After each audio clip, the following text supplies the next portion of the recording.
અને મહત્વના સમાચારો પર નજર કરીશું। રખડતા શ્વાનના ત્રાસ મુદ્દે ગુજરાત આરોગ્ય કમિશનર એક્શન મોડમાં। કમિશનરે તમામ સરકારી હોસ્પિટલમાં રખડતા શ્વાનની માહિતી મંગાવી છે। કમિશનરે સરકારી હોસ્પિટલ, પીએચસી, સીએચસીમાં રખડતા શ્વાનની ગણતરીના આદેશ આપ્યા છે। રાજકોટ જિલ્લાના 55 આરોગ્ય કેન્દ્ર, 12 કમ્યુનિટી હેલ્થ સેન્ટરમાં શ્વાનની ગણતરી થશે। 5 સબ ડિસ્ટ્રિક્ટ હોસ્પિટલ અને સિવિલ હોસ્પિટલમાં રખડતા શ્વાનની ગણતરી કરવામાં આવશે। આ સાથે જ હોસ્પિટલ કમ્પાઉન્ડમાં અનેક વખત શ્વાનના ત્રાસના ઘટના બને છે। શ્વાનના ત્રાસની ઘટનાઓ સામે આવતી હોય છે।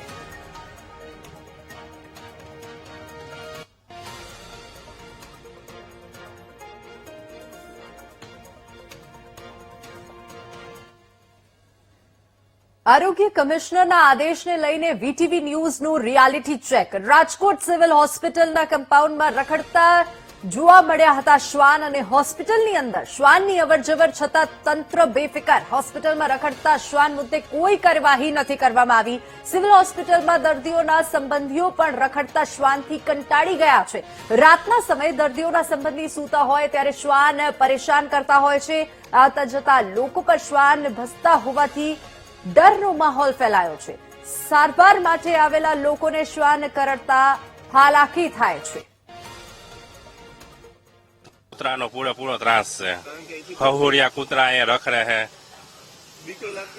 હા હા, રાતે સૂતા હોય માણસો આવીને બાજુમાં આવીને સુઈ જાય છે। આવો બધો ભય રહે છે કૂતરાઓનો। કૂતરાનો ત્રાસ તો હે જ, એમ કે પાછળથી ગમે આટલું માણસ પબ્લિક હોય, પબ્લિકમાં પાછળ માણસને ખબર નથી પડતી કઈ આવી જવું માલ લે, એટલે કૂતરાથી થોડીક સેફટી રાખવી જરૂરી છે। પાછળ દોડે, પાછળથી પોતાને ખબર નથી પડતી કે આગળ ઉપર બેઠા હોય તો કઈ પડી જાય, એમ પાછળથી આવું કરે એટલે માણસ બીજાવાના હોય એટલે પડી જાય। અધિકારીઓએ તો આદેશ કર્યો છે કે કૂતરાને બહાર કાઢો, પણ કાઢતા નથી આ લોકો। બરાબર છે, નાના કૂતરા કાઢવા જોઈએ શું માનો? હા, કૂતરાને કાઢો, પણ કૂતરાને પાછા જરૂરી સેફટીમાં રાખવા પડે, યા કારણે બધી રીતે એને મળવી પડે એમ। હોસ્પિટલમાં ન હોવા જોઈએ ને? ના, કૂતરાને માણાને બિચારાને ડિસ્ટર્બ થાય ને, એટલે એને કૂતરા દર્દીને બિચારા જોવા આવ્યો હોય તો એને શું થાય, બટકા ભરે એટલે તેને પાછું જે જોવા આવે તો એને પાછા દાખલ કરવા પડે, ઇન્જેક્શન લેવડાવવા જ પડે એને, એટલે કૂતરાનો ત્રાસ તો હે જ। રાજ્યના આરોગ્ય કમિશનર હવે શ્વાન મુદ્દે એક્શન મોડમાં જોવા મળી રહ્યા છે અને તમામ જે ગવર્મેન્ટ જે હોસ્પિટલો છે, આરોગ્ય કેન્દ્રો છે, ત્યાં શ્વાનોની વસ્તી કેટલી છે તેની ગણતરી માટે તબીબોને આદેશ કરવામાં આવ્યો છે। ત્યારે રાજકોટ સિવિલ હોસ્પિટલના હું દ્રશ્યો બતાવવા માંગીશ। આ સિવિલ હોસ્પિટલ છે અને સિવિલ હોસ્પિટલના જ કમ્પાઉન્ડમાં આ જે શ્વાનો છે, રખડતા શ્વાનો તે હાલ બેઠા હોવા જોવા મળી રહ્યા છે। સિવિલ હોસ્પિટલમાં મોટી સંખ્યામાં જે કહી શકાય છે કે દર્દીઓ આવતા હોય છે, સૌરાષ્ટ્રભરમાંથી દર્દીઓ આવતા હોય છે। ત્યારે છાસવારે સિવિલ હોસ્પિટલમાં આ પ્રકારે જે કહી શકાય છે કે રખડતા શ્વાનોનો ત્રાસ છે તે જોવા મળતો હોય છે અને ત્યારે સીધા દ્રશ્ય જોઈ શકો છો। હાલ સિવિલ હોસ્પિટલના જે આ વોર્ડ છે તેની બહાર જ આ શ્વાનો છે તે બેઠા જોવા મળી રહ્યા છે। આપ સીધા દ્રશ્ય જોઈ શકો છો।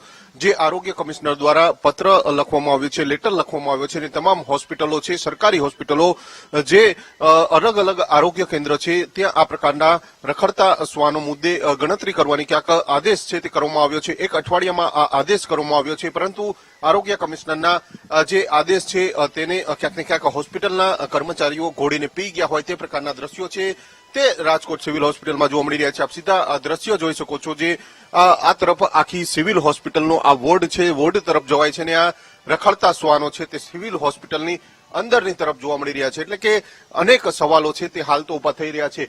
રાજ્યના આરોગ્ય કમિશનર છે તે ક્યાંક ને ક્યાંક જે રખડતા શ્વાનો મુદ્દે જે એક્શન મોડમાં જોવા મળી રહ્યા છે, પરંતુ જે આરોગ્ય તંત્ર છે તે ક્યાંક ને ક્યાંક ઊંઘતું હોય તે પ્રકારના દ્રશ્યો છે તે હાલ રાજકોટમાં જોવા મળી રહ્યા છે। રાજકોટની સિવિલ હોસ્પિટલના આ દ્રશ્યો છે જ્યાં જે આ રખડતા શ્વાનો છે તે હજુ પણ યથાવત જોવા મળી રહ્યા છે, અલગ અલગ વોર્ડની બહાર રખડતા જોવા મળી રહ્યા છે। એટલે કે ક્યાંક ને ક્યાંક આરોગ્ય કમિશનરે જે આદેશ કર્યો છે તેનો આદેશ છે તે જે કર્મચારીઓ છે તે ઘોડીને પી ગયા હોય તે પ્રકારના દ્રશ્યો છે તે રાજકોટ સિવિલ હોસ્પિટલમાં હાલ જોવા મળી રહ્યા છે।